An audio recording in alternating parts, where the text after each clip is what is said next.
મહેસાણા જિલ્લાના સતલાસના પાસે આવેલ ધરોઈ ડેમ ખાતે આતંકવાદી ઘટના સંદર્ભે મોકડ્રીલ યોજાઈ, જેમાં આતંકવાદી હુમલા દરમિયાન કઈ સાવચેતી રાખવી અને કેટલી સતર્કતા રાખવી તે અંગે જાણકારી આપવામાં આવી। આ મોકડ્રીલ અંતર્ગત સવારે 10 કલાકે એક સ્કોર્પિયો ગાડીમાંથી 2 આતંકવાદીઓ સાબરકાંઠા બાજુમાં ધરોઈ ગેટ નંબર 2 થી સુરક્ષા કર્મચારી ઇન્જર્ડ કરીને ધરોઈ ડેમમાં પ્રવેશ કર્યો। ધરોઈ ડેમ ખાતે કંટ્રોલ રૂમના 3 કર્મચારીને બંધક બનાવી રાખવામાં આવ્યા। આ અંગે સ્થાનિક તંત્ર દ્વારા જિલ્લા ડિઝાસ્ટર કંટ્રોલ અને સંબંધિત વિભાગોને આતંકવાદી ઘૂસ્યાની જાણ કરવામાં આવી।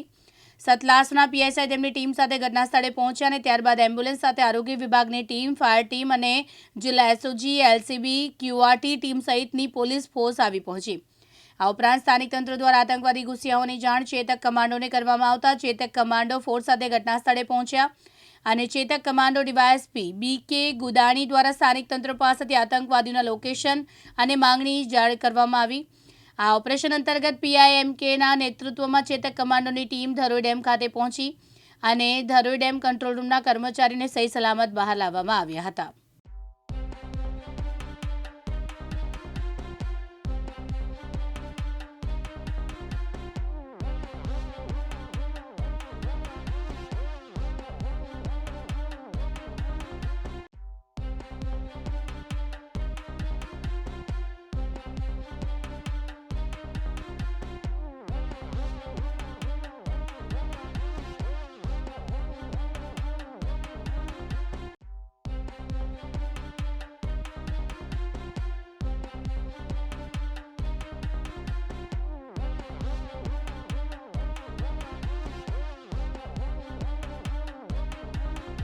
અનુપસિંહ ચાવડા, દિવ્યાંગ ન્યૂઝ, મહેસાણા।